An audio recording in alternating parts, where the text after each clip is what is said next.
Alright, so let's flash back to January 22nd, 2006, the most iconic night in NBA regular season history. We're in Phoenix, Arizona, where the Seattle Supersonics and the Phoenix Suns are about to square off in one of the craziest games ever. Let's fast forward to the fourth quarter, where the score is tied at 120 apiece, when Ray Allen pulls up and hits his patented three-point jumper to put the Sonics up 3. The Suns then quickly answer back, first by Steve Nash, who hits a nasty turnaround jumper, and then right after, Shawn Marion comes up with a steal and dunk to put the Suns up 1. Down 1 coming out of a timeout, Ray Allen gets the ball at the top of the key, goes one-on-one with future Hall of Fame coach Steve Nash, and bro, he just demoralizes the man. It emasculates the man.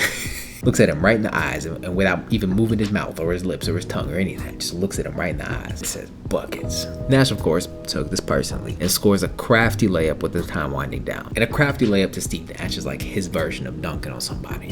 And that tied the game at 126 apiece, sending the game into overtime. Overtime, of course, turned into double overtime. And with just 2 seconds left, tied at 149 points each, Sugar Ray has officially had enough. Catching the ball at the top of the logo, he takes 2 steps in and butters another long 3, this time for the win. This capped a 42-point performance for Ray Allen in what was the most iconic night in regular season NBA history. Not because of that game. In fact, it had nothing to do with that game. Kobe just so happened to drop 81 that same night. That being said, this was also a pretty iconic moment, at least for a young lad like me in Seattle growing up at the time. Of course, very few people outside of Seattle or Phoenix had any idea about this game. And that's for 2 reasons. One, because Kobe just so happened to score 81 on the same night.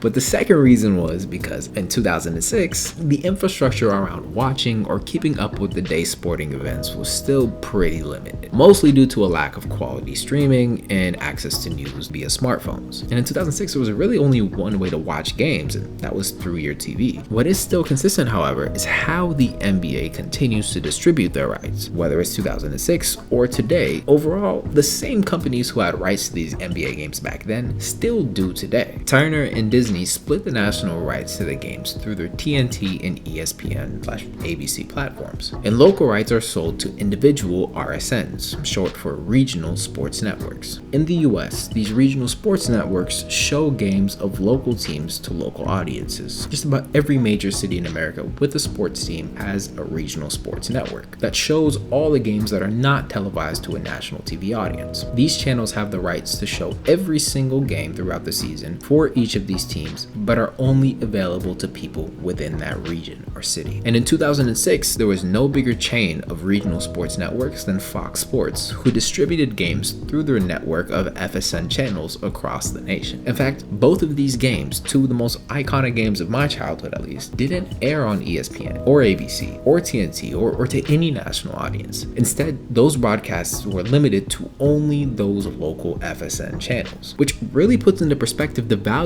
of these local networks. Some of the most iconic games in NBA history were only broadcasted on RSNs. Take Devin Booker's 70-point game, or Kobe's 81-point game, or 61-point game, or 65-point games, or Carmelo's 62-point game, or LeBron's 61. All these games and more were broadcasted exclusively on regional sports networks, the biggest of them being FSN, which again is owned by Fox. Now, fast forward to a few years ago, when Disney was looking to improve their streaming offerings across all 3 of their platforms: Disney Plus, Hulu, and most notably for this video, ESPN Plus. Also, my bad, sorry, quick interjection. I know I'm too deep into the video already to do like a formal intro, but I did just want to take a quick second to say thank y'all for helping me reach 130 subs. Y'all, that's huge. I appreciate y'all, like for real.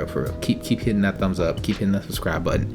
We've got a dope community we're building here, and I can't thank enough of y'all for that. I appreciate y'all, and I love y'all for real. My bad. Sorry, just want to say thank you. All right, so Disney. Yes. All right. With the company looking to beef up their streaming catalog, they had 2 options. One, invest resources into creating more content, which is reasonable but would take a ton of time. Or option 2, just buy someone else's content and make it your own, which is exactly what they did. Disney essentially went knocking door to door looking for content to buy, and Fox answered. They struck a deal for $71 billion, with Fox selling the bulk of their content and IP, including their film studios, rights to franchises, franchises like X-Men, and of course, their suite of local Fox Sports networks, which Disney alone paid $20 billion for. With the rights to these networks, ESPN could become a more viable option to cord-cutting sports fans who now have access to their local MLB, NHL, and NBA games. Unfortunately, as awesome as a plan as it sounded, concerns over ESPN having a monopoly over sports rights required them to sell the newly acquired FSN networks to another bidder within 90 days of the Fox acquisition becoming official. Now, this didn't seem like much of a concern at first for Disney because they could just package it up and sell it for roughly the same $20 billion price tag they bought it for, right? Wrong. In fact, as Disney would come to find out, they were very, very wrong. Fox kind of pulled one of the biggest finesses in finesse history. We're talking first floor of the Finesse Hall of Fame. Top tier finesse. I mean, the finesse of all finesses. Jerome James, like Frank Ocean level finesses.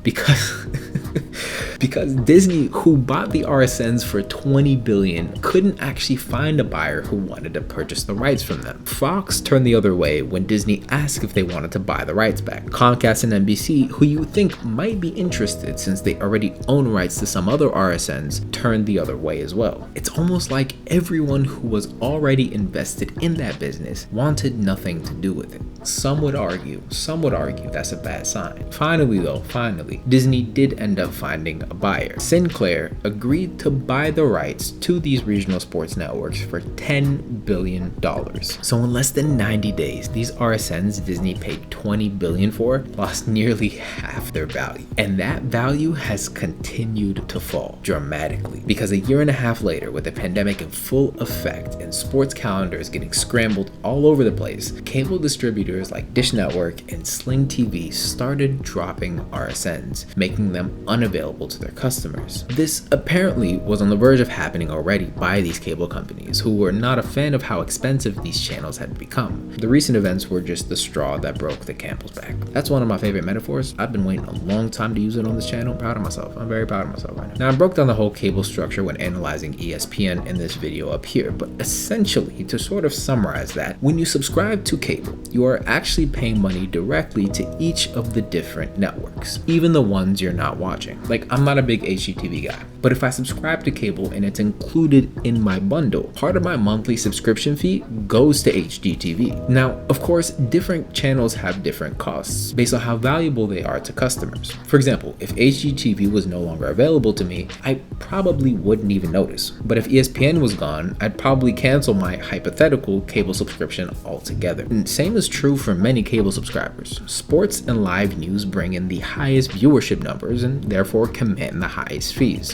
CNN charges each subscriber $1.50 per month, which might not seem like a lot, but is extremely high in comparison to other networks. Keep in mind, this is $1.50 from not only CNN viewers, but all cable subscribers, irrespective of if they watch CNN or not. Now multiply that $1.50 across every single person in America who subscribes to cable. You can see how lucrative a business that is. But CNN pales in comparison to sports channels like ESPN, who gets a whopping 10 times what CNN gets per subscriber. In total, ESPN makes $15 a month off every single cable subscriber in America, whether they're sports fans or not. Keep in mind, this is somewhat justified. ESPN's overhead is much higher than CNN. CNN doesn't have to pay for the rights to broadcast live games or highlights. ESPN is also one of the only reasons people are willing to pay for cable in the first place. So in reality, they could probably charge as much as they want. As for the regional sports networks, they fall somewhere in the middle at about $6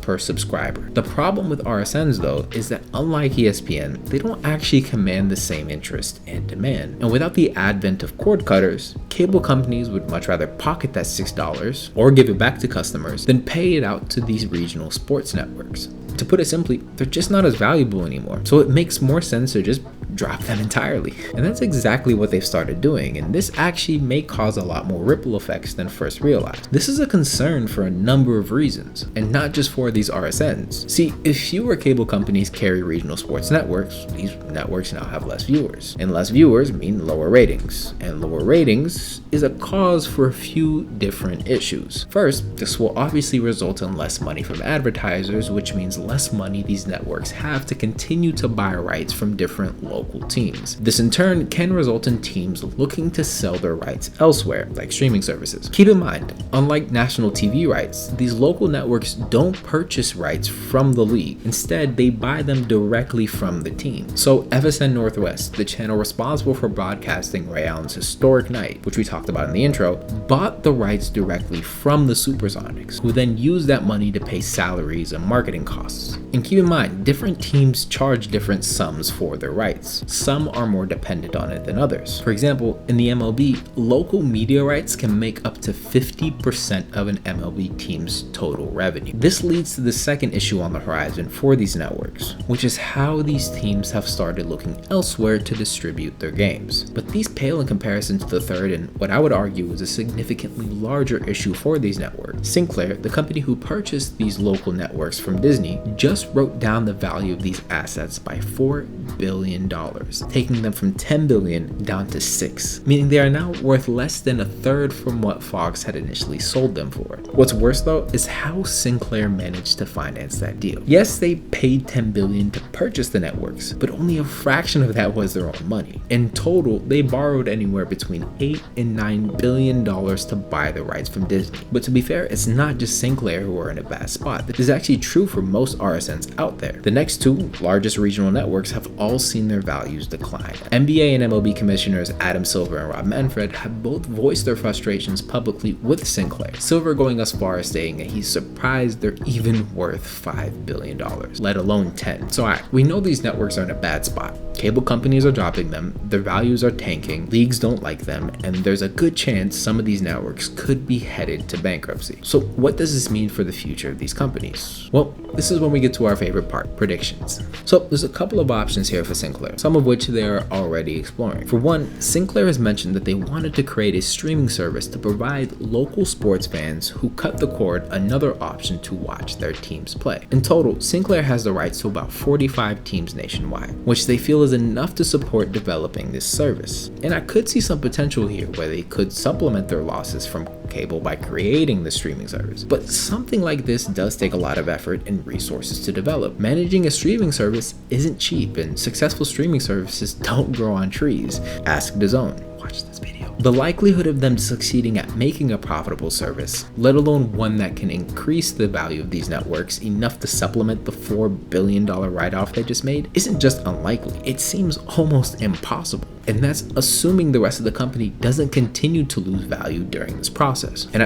I know I always preach the difference between the value of a company and the health of their balance sheet, but in this case, I can't distinguish the two for the sole reason that, whichever way you look at it, Sinclair will most likely need to sell these assets at some point. Not because they would like to, but because their creditors are going to want their money back. If Sinclair can somehow miraculously get the value of the company back to where it was when they bought it, the only logical thing to do would be to sell the networks, pay back their creditors, and dust their hands off. The alternative here though, and what I think is most likely going to happen, is Sinclair will again sell these networks, either forcefully through bankruptcy or just before that as they see the writing on the wall. Personally, I would like to see Fox buy them back and complete the ultimate finesse of all time. And think about it, I think it does make sense. They're already familiar with the business because they own all these networks already. They already have the infrastructure to support streaming, and this would only bolster their offerings as they continue to compete with ESPN and their over-the-top streaming service, ESPN+. If Sinclair was to go bankrupt and sell the rights for pennies on the dollar, why wouldn't Fox swoop in and buy them? And I promise, if they do,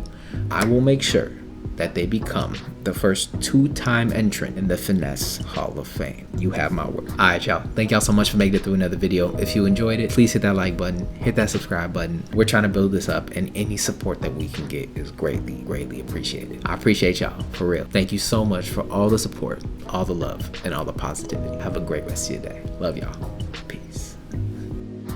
Past Marion. Ridnour hands it over to Ray Allen. Driving on Nash. Trouble with the handle. Pulls back, open look, and drills it. Three-pointer by Ray Allen. Which they get it into Boris Diaw. Gets it to Nash. Looks it up the left hand. And hit. Marion with 28. Nash pulls back on Ridnour. Straight and sweep for Steve. On that left foot pushed back and knocked down the jumper. Allen, quick fire three. Ripping the corner. Start doing it here tonight. The lead is 3 for Seattle. Borski out. They leave him wide open. Dare him to shoot. Allen pushing off on Rajavelle and hits it. Uses that left arm to push off. Gives him. And now it's Nash. Crisscrossing on Rittenauer. Straight and ripping the course. Playing in pressure situations. Marion pulls back on Swift and cans it amidst the pressure. I believe are headed to a second overtime. Yes, Marion in the corner for three. Absolutely. Circles back now, gives it to Radmanovich. Hands it off to Ray Allen, and it's 36 points. Wants 3 more. In the face of more pressure, Ray Allen now has 39. Ray Allen going deep for the win. Game winner by Ray Allen. That was a cold-blooded